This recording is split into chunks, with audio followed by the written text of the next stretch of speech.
Mr. Rector, Dr. Somkit Lerth Paitun, Jan Prapat, Director of the Center for ASEAN Studies, Kun Manat Sawi, Deputy Permanent Secretary, becoming an apologist for the new regime, distinguished speakers, participants, ladies and gentlemen, it is indeed an honor for me to return to a stage still talking about emerging ASEAN. I have looked at the program, and every topic is emerging. I hope we are not going to be emerging forever. But indeed, ASEAN is now 65 years old. It was established in 1967, August 8th, when the region was very much divided and, in fact, struggling to become a unit of countries with its own identity on the global landscape. It was about a decade after a major international global conference at Bandung, Indonesia. You remember that Afro-Asian conference, when the leaders of the emerging world converged on the city of Bandung and agreed among themselves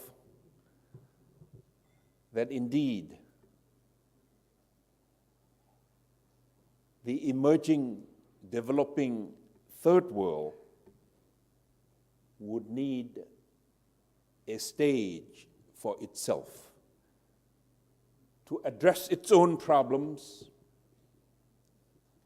and to strategize a way forward on another emerging landscape, the world post-World War II. ASEAN, or the countries of ASEAN, also emerging out of its own colonial background, except Thailand, had wanted a smaller stage for ourselves in our region, upon which our identities would not be overshadowed by, at that time, the giants of the third world. People like Zhou Enlai from emerging China, people like Nehru from emerging India, people like Sukarno himself from emerging Indonesia, and from far away, Africa, Eastern Europe, they all converge on the city of Bandung. So ASEAN wanted, or leaders of ASEAN at that time, 5 of them wanted something small, comfortable, and relatively conducive to discuss regional affairs, keeping our own identities, and at the same time being able to forge ahead on this new landscape emerging called the third world. So from the very beginning, ASEAN was forced to come together by necessity, with all the pressures coming in from every direction. We would need to stand our own within the crosswind, cross-pressure of global politics at that particular time. The only one founding father of ASEAN who is still alive is celebrating his 100th anniversary this year. And he was the host on the 7th and 8th of August, 1967, Dr. Tanat Korman. The rest have left the world. And I think they are looking back to us who have inherited this great idea and great vision of what we are doing, what we are trying to achieve, and where we are going with this torch of hope called ASEAN.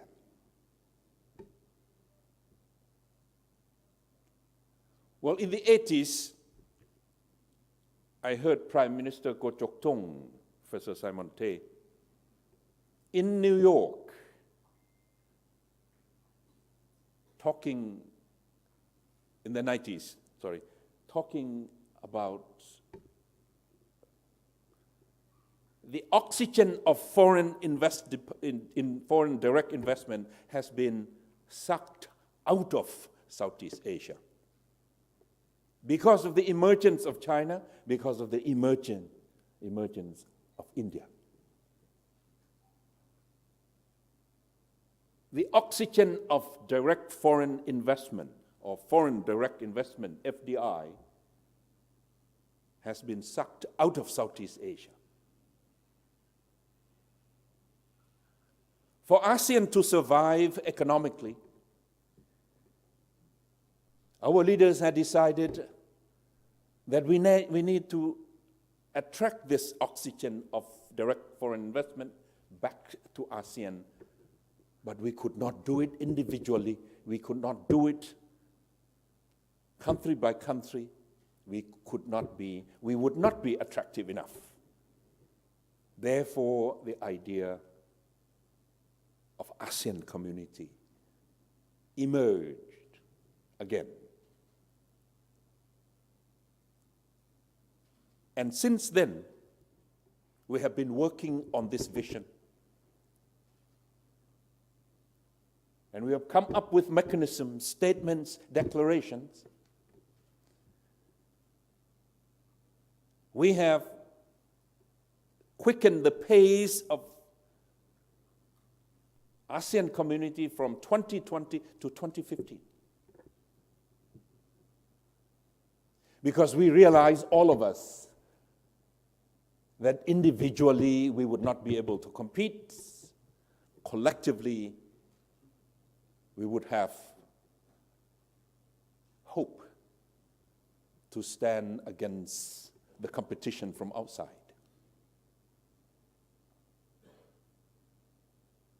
So the idea of the ASEAN community came into being. Yes, we have continued to achieve certain milestones the ASEAN way, meaning not very clear, not in the letters, not in black and whites, not in the form of contracts and obligations, but in the form of evolving ASEAN spirit, ASEAN vision, and ASEAN way of doing things.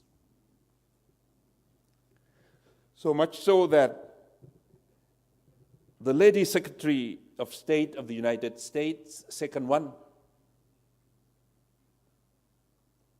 Hillary Rothman Clinton, I think Dr. Chomsak was in that room with me in February 2009. When she made the first trip outside of the US and decided to come to East Asia,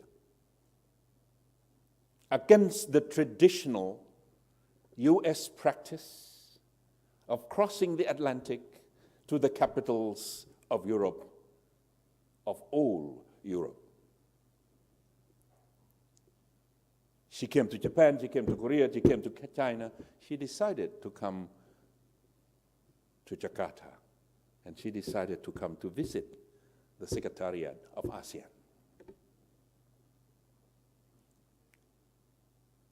And with the understanding, with the knowledge, with the briefing that she had received before coming to us, that the ASEAN countries will behave like the ASEAN countries. They have this charter, but we don't know whether they're going to implement it or not. And she asked me very politely, this little green book, Mr. Secretary General, how much you intend to put it into practice? I turned to Dr. Chomsak for his help, how to answer this question. And Dr. Chomsak said, I don't know. So I mustered my courage, drew upon my own background training, and politely respond to her question. Madam Secretary, we must make this little green book into a living document so that successive generations of ASEAN would find it inspirational in their own struggle to make ASEAN a real ASEAN into an ASEAN that would be standing in the world, being respected, and delivering the hopes and the aspirations for all people of ASEAN. And I said, much like your Declaration of Independence, when Thomas Jefferson penned that very inspiring phrase, all men are created equal, endowed with certain unalienable rights, among them life, liberty, and the pursuit of happiness. I said it was not equal in the beginning. It was aspirational. It was a vision. It was an expression of hope based on an earlier European theory that men and women came out of the state of nature, where life was solitary, nasty, brutish, and short hops, to come into a civil society, to work together in order to live in peace and in prosperity, equally. Every successive generation of the American people appealed to this document, particularly this phrase, whether it's Abraham Lincoln, whether it's Martin Luther King, whether it's various other human or civil rights fighters. All men are created equal. Woman was not included in that phrase. And I said, now, your boss is in the White House. He was not included in all men are created equal. And now, Madam, you are Secretary of State. You were not given votes until 1920s in the United States. But every successive generation of American people would appeal to that document and expand their own space and struggle for their own meaning in life, so that that document has become the foundation of your society. When I finished, Mrs. Clinton said, "Yes, Professor."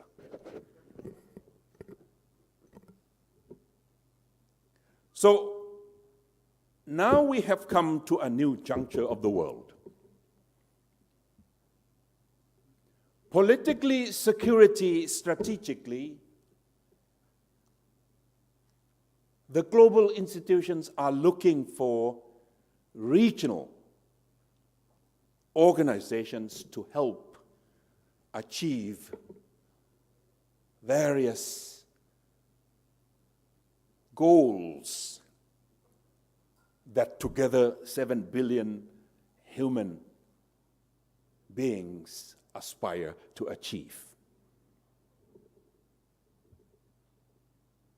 Out of the Second World War, when ASEAN was born, it was a bipolar world. Free world and the world of communism.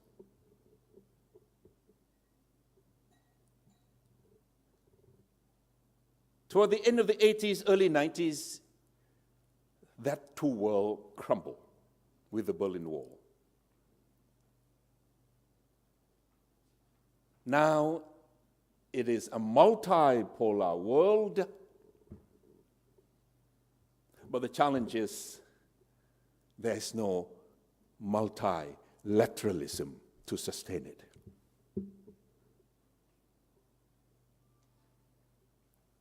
You look around, the UN is in shambles. You look around, NATO is looking for a purpose, a place to fight. You look around, global institutions are not doing their jobs as they used to. So we are going back to the Charter of the UN, a very, very small phrase saying that all these arrangements into this new organization called the United Nations, all these arrangements are not going to prejudice, are not going to overshadow, are not going to replace something the UN Charter calls regional arrangements. Regional arrangements means regional organizations. But at that time, the phrase regional organizations did not exist. So the UN Charter refers to it, or referred to it at that time, in a very, very vague phrase: regional arrangements. ASEAN is one. The countries of ASEAN are trying to achieve one, and that one is our own regional arrangements here in Southeast Asia.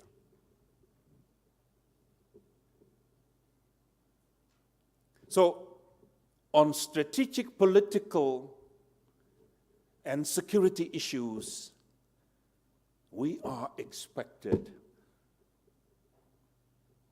to refine our own regional arrangements,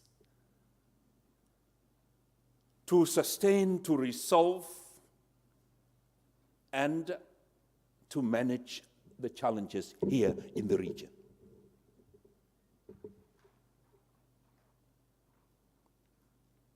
We have the problem with the South China Sea to manage.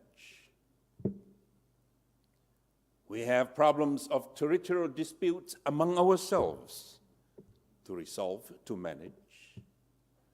We have problems of disparity among our own membership. The most prosperous is more than $50,000 per head per year, or per capita, Singapore. the least or the poorest, still less than $2 a day. How do you manage that gap? When Kennedy said, "A house divided cannot stand." This is our regional challenge that ASEAN is being called upon to manage through our own regional arrangements.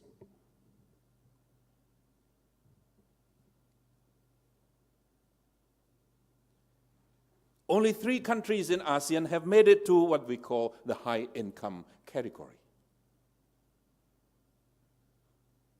Singapore first, Brunei second, and I think only recently Malaysia. The vision was 2020 Malaysia would be a high-income country, but I think Malaysia has done it. If you look at the PPP, power purchasing parity, $1 in Malaysia would be able to buy equal to more than $10,000 a year per head. The rest of us are at risk of being stuck in what we call the middle income trap. Indonesia, Thailand, the Philippines are at risk of being stuck there. And the rest are emerging from the bottom, trying to be in the middle income, trying to be in the middle income or higher middle income, but far away from the high income country category. How are we going to manage that?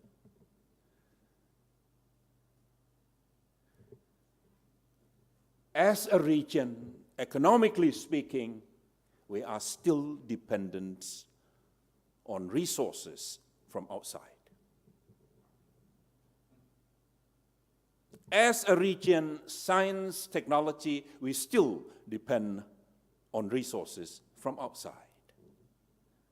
As a region, 10 countries, 600 million, we are still dependent on the management skills from outside. As a region, 600 million, we still produce for export, for markets outside our own region. And these are the challenges economically that we have to manage too. That 600 million shall be 600 millions consuming ASEAN products.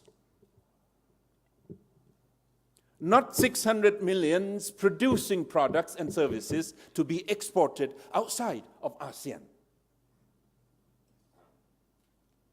All of us are exporting economies, producing for others, using others' capital to invest, dependent on others' science and technology to power, to propel those factories. And in the end, other markets to consume and to use our products and our services. ASEAN will be emerging forever if we don't change this modality.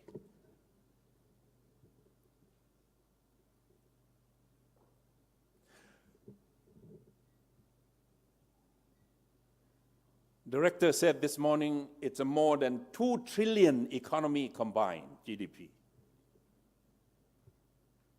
Trade among us is higher than that.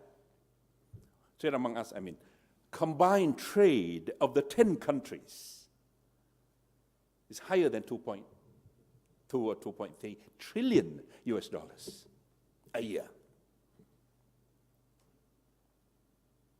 But here's the catch. Of 2.2, 2.3 trillion that we trade among ourselves, 10 countries, only 25% of that.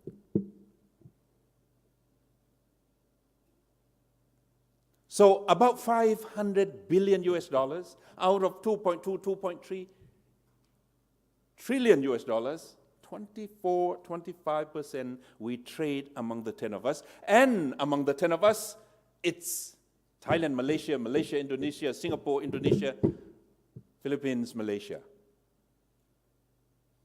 The rest are not yet in this trade connectivity among ourselves. Vietnam produce for outside market. The Philippines produce for outside market. Thailand produce for outside market. Not yet for ASEAN market. So what to do for the economic community of ASEAN to be viable, to be strong, to be competitive, to be productive, to draw synergy from each other, to open up the landscape for each other. We need to cross borders to invest in each other. And for that, we have not been doing that much. Therefore, we are still emerging. Potential is there.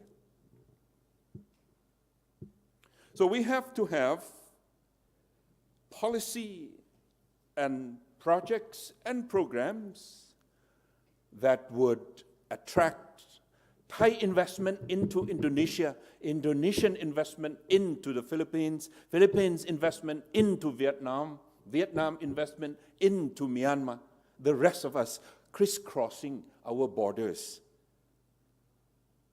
Same landscape, same rules, same regulations. That's what we have to do.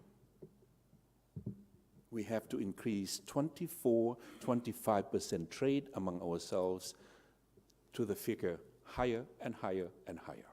NAFTA, Canada, US, Mexico, 68-70% among the three of them, nobody else. Less than 40 with the world. The EU, 28 countries, 78, 80% among 28 of them. The rest, they trade with the world. ASEAN will have to increase and increase that figure rather quickly. Otherwise, our economic community will be emerging. We will not be an actual market, actual community.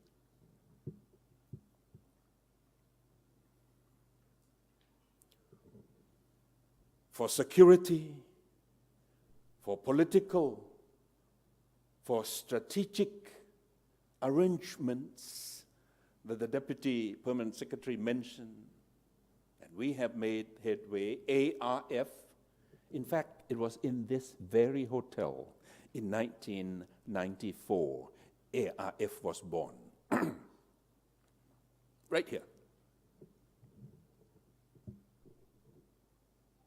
ASEAN Regional Forum. Professor Carolina Hernandez, you remember that.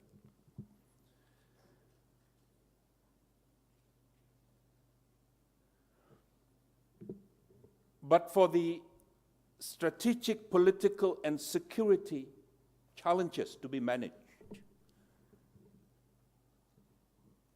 we are now expected to come up with our own norms, our own institutions, our own processes, in order to address the instability, the potential of clashes, and the prospect of confrontation among us here in the region. Henry Kissinger said at the end of last century, East Asia, as far as economic prosperity, economic growth, technological advance, innovation, Henry Kissinger said, East Asia is equivalent to 20th century Europe. That was the year at the end of the 20th century. But he said, as far as institutions, processes, and systems to manage their own problems and potential conflicts among themselves, many fault lines among the countries of East Asia. Look at the Chinese and the Japanese now. Look at the Koreans and the Japanese now. Look at the Koreans and the Koreans now. ASEAN and China now. Henry Kissinger observed potential flashpoints are all over the landscape of East Asia, but they don't have the institutions, they don't have the system, they don't have the process to manage those things. They are still 19th century Europe.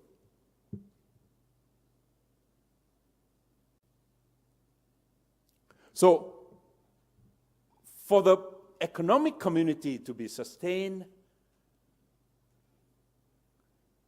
for the socio-cultural community to be vibrant, creative, knowing each other, learning about each other, appreciating each other, respecting diversity among ourselves, we need that stability, that security, and that strategic new balance for ourselves here in the region in the face of the multilateral world. Without multilateralism to sustain it, we need to depend on our own regional arrangements.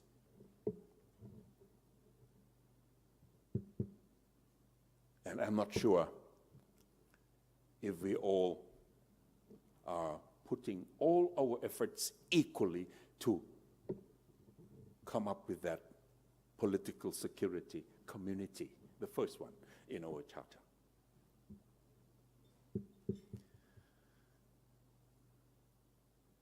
For economic community to be viable, our people must appreciate the diversity that we have among us. This is 4% of the global surface called ASEAN, Southeast Asia. 4% of the global surface. But with all the diversity that exists in the world, more. Largest Muslim country is Indonesia. The only Christian Catholic country in entire East Asia or Asia is the Philippines. Languages, ethnicity, cultures, norms, values, religions. This is 4% of the first surface of the earth that is most diversified. How are we going to manage that diversity? Well, socio-cultural. Sorry, so many other calls coming in, wanting me to stop, I guess. So that's the challenge. And I believe that the socio-cultural pillar and community is probably the most challenging for all of us. Because without learning to live with each other, without learning to work with each other, without accommodating each other's diversities and differences, it is difficult to agree on bigger things in the strategic, political, and security area. It would be difficult to appreciate and to accommodate each other in the economic area. But it's been given least attention. Socio-cultural education, health, environment, youth, sports, culture, arts. What else? I came into ASEAN in early 2008, and the charter said this shall be an organization with the people in mind, people-oriented organization. I went into the secretariat. Civil society in Jakarta wanted to have a conference on human rights. And they asked the new Secretary General to come and address the beginning, opening. I was set to go, but member states told me, Mr. Secretary General, slow down. Because we at ASEAN have not even agreed on the Declaration of Human Rights, on the mechanism of human rights, even though it's in the Charter. And I said, for heaven's sake, if you are not ready, at least give the space to the Secretary General.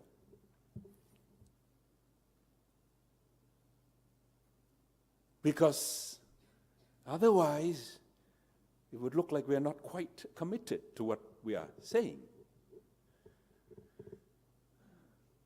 Later on, Thailand, if you remember, Mr. Deputy Secretary General Manatsui, later on, Thailand organized the summit in 2009, I believe, in Hua Hin, and it was the first time that representatives of the civil society were invited, in 10 of them, to sit in front of the 10 leaders of ASEAN. And one leader turned to me and said, Surin, this is going to be a chaos. I said, why, Excellency? Why chaos? These are civil society. They are civil. You know what I was told? Then you were there. Then Kasit. I was told, yes, Mr. Secretary General, you can deal with the civil society, but they have to be our civil society. Meaning we have to choose them, we have to fund them, we have to give them policy to do what they want to do, rather than independent civil society. I said, Excellency, civil society is civil society. You can't say that they have to be your civil society. Well, unless you have the people into the process, it's going to be difficult to have that ASEAN community. So let me open up my heart, now that I have left about 2 years the position. 6 months after, at the Secretariat in Jakarta, I have made my decision that I would not accomplish much sitting at the Secretariat. And Kun Termsak knew this. I decided to take ASEAN out to the world and drum up the vision of ASEAN and beat up the gong of optimism for ASEAN. That these 10 countries know what they are doing, we know what we want to achieve, we know by the year 2015 we will be a community, economic community, political community, socio-cultural community. We will be one.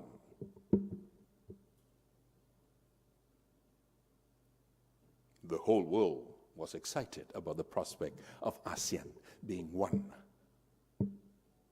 With all the potentiality, with all the bargaining power, with all the attractions of being one ASEAN. If you have noticed, the excitement of achieving one ASEAN, one identity, one community had been very, very strong.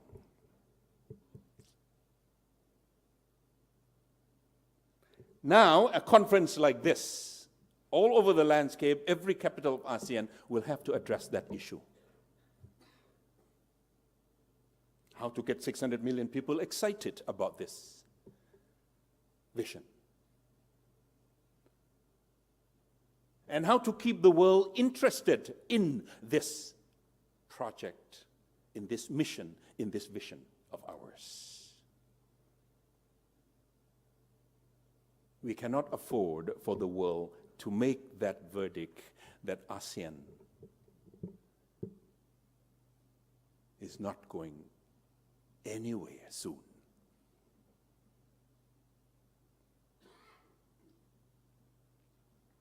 First of January 2015, Malaysia is going to assume the chairmanship of ASEAN. Those from Malaysia, please take note. And for the first time in 3 years, a founding member of ASEAN will assume the chairmanship of ASEAN. The world has been waiting for the last 3 years, and I'm not saying that the last 3 years ASEAN has done nothing, achieved nothing. But for the first time in 3 years, ASEAN would be chaired by a founding member of ASEAN since 1967. So it's going to be a fateful year for ASEAN. It's going to be a very decisive year for ASEAN. it is going to be a very critical turning point for ASEAN next year. We have made our commitment to the world and to our people. 2015, we shall enter into a new arrangement here in Southeast Asia called the ASEAN Community.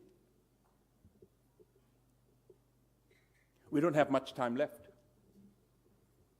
And the world is watching, and the people are waiting. And each of us will have to make our own commitment to make sure that 2015 is the year of delivery, not a year of emergence of ASEAN.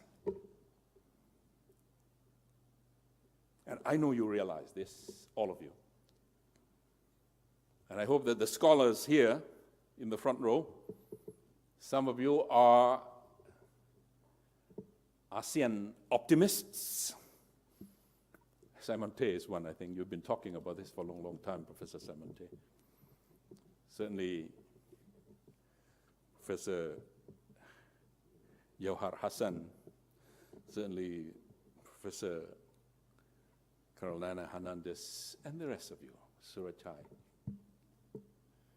Some of you are optimists of ASEAN. Many of you are probably cautious about ASEAN. And maybe there are even some who are ASEAN pessimists.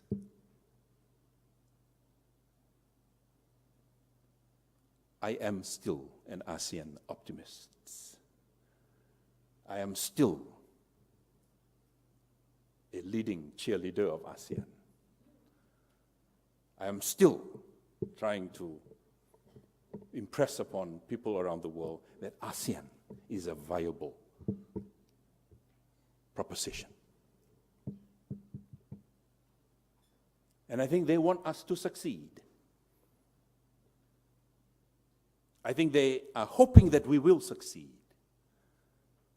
I think they believe in our potentiality, that if you succeed, we too will benefit. It is up to us, 600 million of us, to deliver next year. Whether it is an ASEAN full of conditions, or it is an ASEAN full of still energy and optimism, or is it going to be an ASEAN that would remain a potentiality, emerging into the future? I know we can do it. I do my part. I'm sure you'll do your part. Good luck turning emerging ASEAN into the reality of ASEAN. Thank you very much.